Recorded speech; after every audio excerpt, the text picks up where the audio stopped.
नमस्कार। एक बार फिर से आप सभी का बहुत बहुत स्वागत है परीक्षा वर्ल्ड के इस यूट्यूब चैनल में।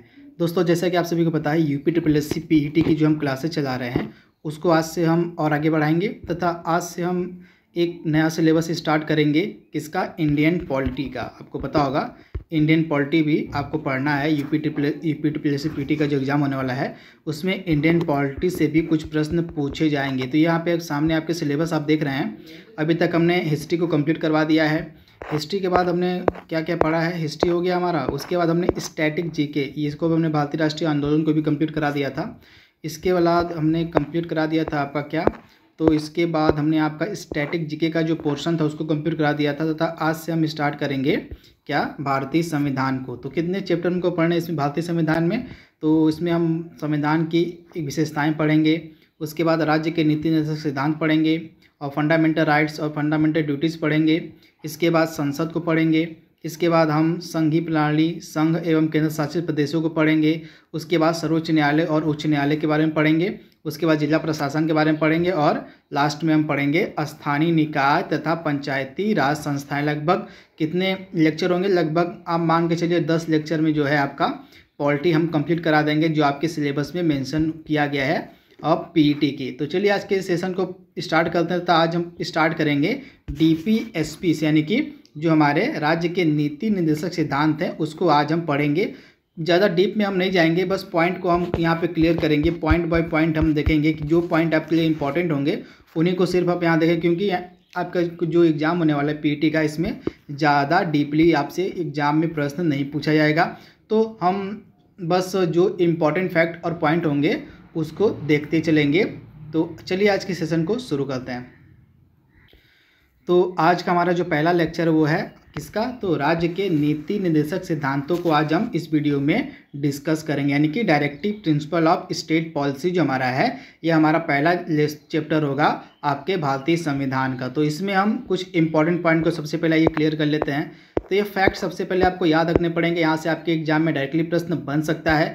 तो पहला फैक्ट आपको याद रखना है कि जो डीपीएसपी हैं, जो राज्य के नीति निर्देशक तत्व हैं, इनका जो उल्लेख है हमारे भारतीय संविधान में किस भाग में किया गया है? तो हमारे भारतीय संविधान का जो भाग 4 यानी कि जो पार्ट 4 है हमारे भारतीय संविधान का, इसमें डीपीएसपी का जिक्र है तथा कौन से अनुच्छेद से लेकर कौन से अनुच्छेद तक ये डीपीएसपी हैं। तो आपका जो आर्टिकल है, आपका जो अनुच्छेद है 36 से लेके ये 51 तक मिलेंगे आपके डीपीएसपी, यानी कि राज्य के नीति निर्देशक तत्व। तो इनको आपको याद रखना है। भाग 4 के अनुच्छेद 36 से लेके 51 तक में जो है डीपीएसपी यानी कि राज्य के नीति निर्देशक सिद्धांतों का जिक्र है। उसके बाद दूसरा पॉइंट को क्या आपको याद रखना है? संविधान निर्माताओं ने यह विचार कहाँ से लिया है? तो आयरलैंड का जो संविधान है, आयरलैंड का जो कॉन्स्टिट्यूशन है, यहाँ से जो है राज्य के नीति निर्देशक तत्वों को लिया गया था। तो इसे भी आप ध्यान दीजिएगा, यह भी प्रश्न एग्जाम में पूछा गया है, बार बार पूछा गया है। इसके बाद आप याद रखिएगा, जो आयरलैंड है जहाँ से हमने डीपीएसपी को लिया था, आयरलैंड ने इस डीपीएसपी को स्पेन के संविधान से ग्रहण किया था। तो इसे भी आप ध्यान रख सकते हैं, यह भी प्रश्न आपसे पूछा जा सकता है। इसके बाद एक व्यक्ति थे जिनका नाम था ग्रेनविल ऑस्टिन। इन्होंने जो है डीपीएसपी को संविधान की मूल आत्मा कहा था। इसे आपको याद रखना है। एक व्यक्ति थे ग्रेनविल ऑस्टिन, इन्होंने डीपीएसपी यानी कि निर्देशक जो तत्व हमारे हैं इनको संविधान की मूल आत्मा कहा था। इसे आपको याद रखना है। इसके बाद जो मोस्ट इम्पॉर्टेंट पॉइंट आपका है, जो डीपीएसपी होते हैं इनको न्यायालय के द्वारा जो है लागू नहीं करवाया जा सकता है। जैसा कि आप देखेंगे फंडामेंटल राइट आप पढ़ेंगे तो आप देखेंगे कि जो फंडामेंटल राइट्स होते हैं, जो हमारे मौलिक अधिकार होते हैं, इनको न्यायालय के द्वारा लागू करवाया जा सकता है, परंतु जो डीपीएसपी होते हैं इनको न्यायालय के द्वारा लागू नहीं करवाया जा सकता है। तो ये मेजर डिफरेंस है, आपको याद रखना पड़ेगा फंडामेंटल राइट्स और डीपीएसपी के बीच में। यह कई बार एग्जाम में प्रश्न पूछा गया। तो ये 5-6 पॉइंट आपको याद रखने पड़ेंगे डीपीएसपी से रिलेटेड। अब हम आगे क्या डिस्कस करेंगे? डीपीएसपी के कौन कौन से आर्टिकल इंपॉर्टेंट हैं उनको। तो सबसे पहले हम आर्टिकल किससे स्टार्ट करेंगे? तो शुरू से स्टार्ट करेंगे आर्टिकल 36 से। तो आर्टिकल जो आपका 36 अनुच्छेद जो 36 है क्या कहता है? इसमें नीति निर्देशक तत्व के संदर्भ में जो है राज्य की परिभाषा दी गई है। तो आप याद रखना है राज्य की परिभाषा में क्या क्या आ जाएगी? तो भारत सरकार आपकी आ जाएगी, आप याद रखिएगा भारत सरकार राज्य की परिभाषा में आ जाएगी। हमारी संसद आ जाएगी। इसके बाद राज्य की सरकारें, राज्य की सरकारें के अलावा आपका विधानसभा, विधान परिषद एवं जितने भी इम्पॉर्टेंट ऑर्गेनाइजेशन यानी कि जितने भी भारत सरकार के इम्पॉर्टेंट संस्थान हैं वे सभी राज्य की परिभाषा में आते हैं। तो इसे आपको याद रखना है, आर्टिकल 36 में जो है राज्य की परिभाषा दी गई है। इसके बाद आर्टिकल 37 क्या है, तो आपको याद रखना है जो आर्टिकल 37 है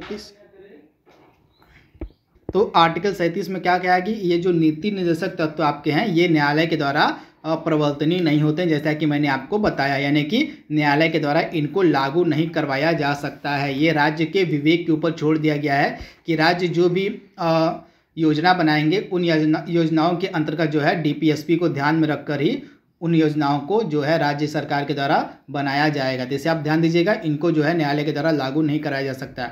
इसके बाद अगला आर्टिकल क्या आपका है, आर्टिकल 38। इसमें क्या कहा गया है, जो है लोक कल्याण की अभिवृद्धि के लिए सामाजिक, आर्थिक व राजनीतिक न्याय द्वारा सामाजिक व्यवस्था सुनिश्चित करना और आय, प्रतिष्ठा, सुविधाओं और अवसर की समानता को जो है बनाना। तो इसे आप याद रखिएगा, जो अवसर की समानता का जिक्र है आपका किस में किया गया है, तो अवसर की जो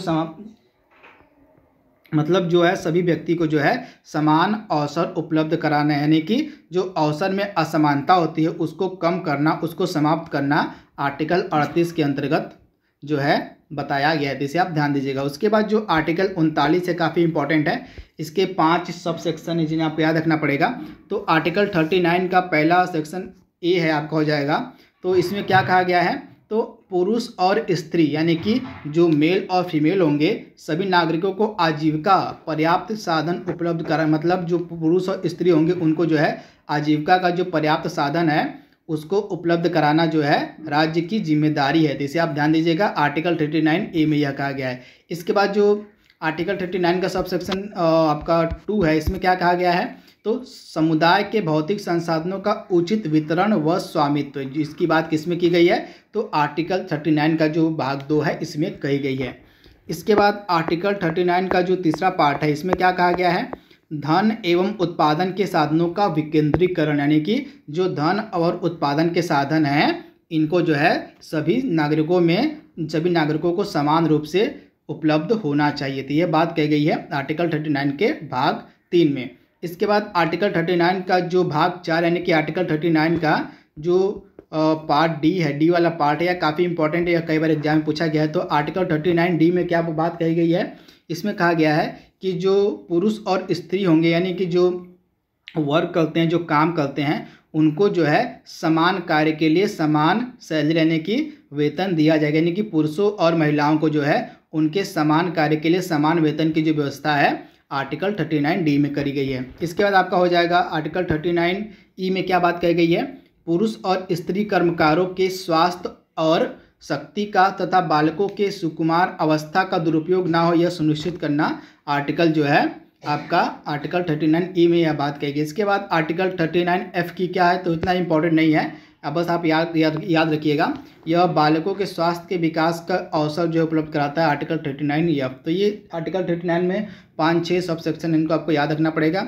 इसके बाद जो मोस्ट इंपॉर्टेंट आर्टिकल जो अमेंडमेंट के द्वारा जोड़ा गया था आर्टिकल 39 ए, इसको आपको याद रखना, यह अमेंडमेंट के द्वारा जोड़ा गया था, जो हमारा 42nd अमेंडमेंट था 1976 में किया गया था। इसके अंतर्गत इस आर्टिकल को जोड़ा गया था। ये आर्टिकल किसकी बात करता है, तो समान न्याय एवं गरीबों को निःशुल्क विधि सहायता उपलब्ध कराने की बात करता है आर्टिकल 39 ए। तो इसे आपको याद रखना है, काफ़ी इंपॉर्टेंट आर्टिकल है और बार बार एग्जाम में पूछा गया, यानी कि गरीबों को जो है समान न्याय और निःशुल्क जो विधि मतलब कानूनी सहायता है उसको उपलब्ध कराने की बात करता है आर्टिकल 39 ए। इसको 42वें संविधान संशोधन 1976 के द्वारा ऐड किया गया था। तो इसे आप याद रखिएगा।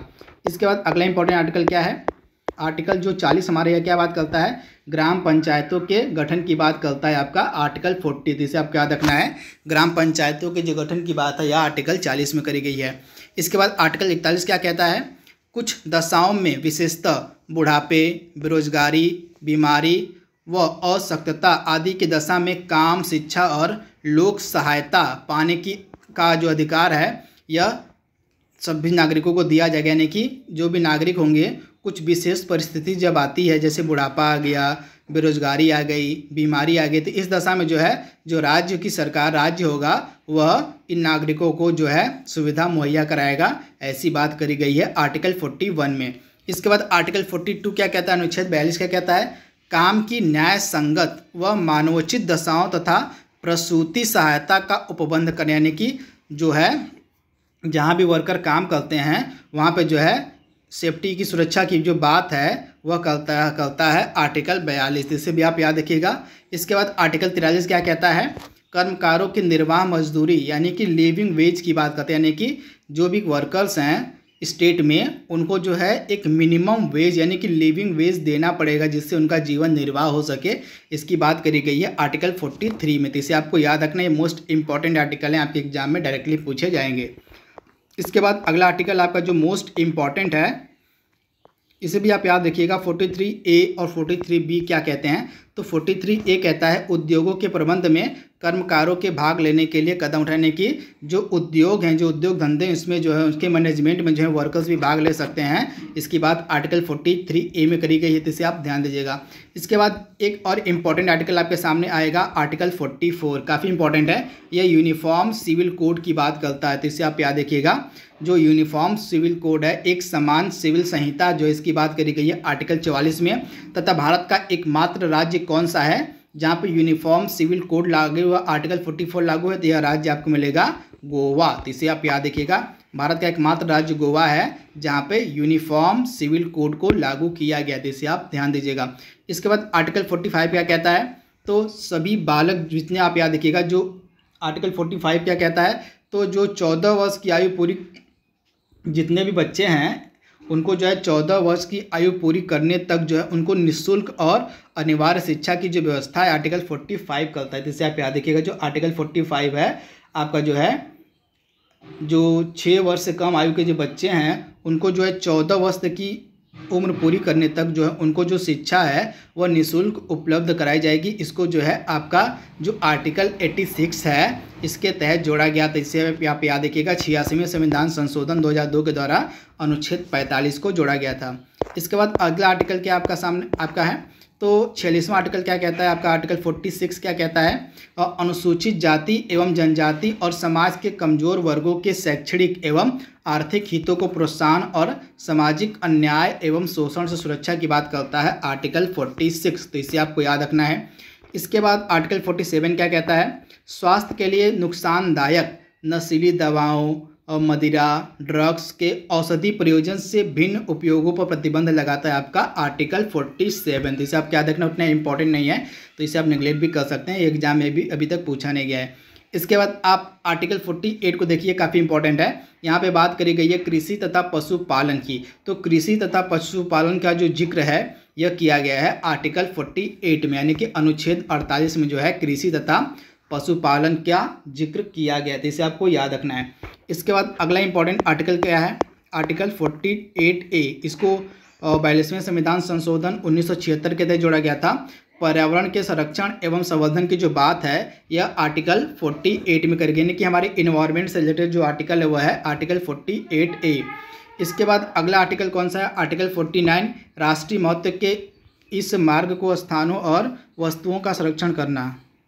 तो नेशनल इम्पोर्टेंस की जो चीज़ें हैं, राष्ट्रीय महत्व की जो चीज़ें हैं उनकी सुरक्षा की जो बात है यह आर्टिकल 49 में करी गई थी, इसे आपको ध्यान रखना है। उसके बाद आपका जो आर्टिकल 50 यह क्या कहता है, राज्य की लोक सेवाओं में न्यायपालिका को कार्यपालिका से पृथक करता है आर्टिकल 50, यानी कि न्यायपालिका से कार्यपालिका को पृथक करने की जो बात है आर्टिकल 50 में करी गई। तथा आज का जो लास्ट आर्टिकल आपका DPSP का है, आपके राज्य के नीति निर्देशक सिद्धांतों का जो लास्ट आर्टिकल है आर्टिकल 51, यह क्या बात करता है, अंतर्राष्ट्रीय शांति और सुरक्षा की जो बात है यह आर्टिकल 51 करता है, तो इसे आपको याद रखना। अंतर्राष्ट्रीय शांति एवं सुरक्षा की जो बात है यह आर्टिकल 51 में करी गई है।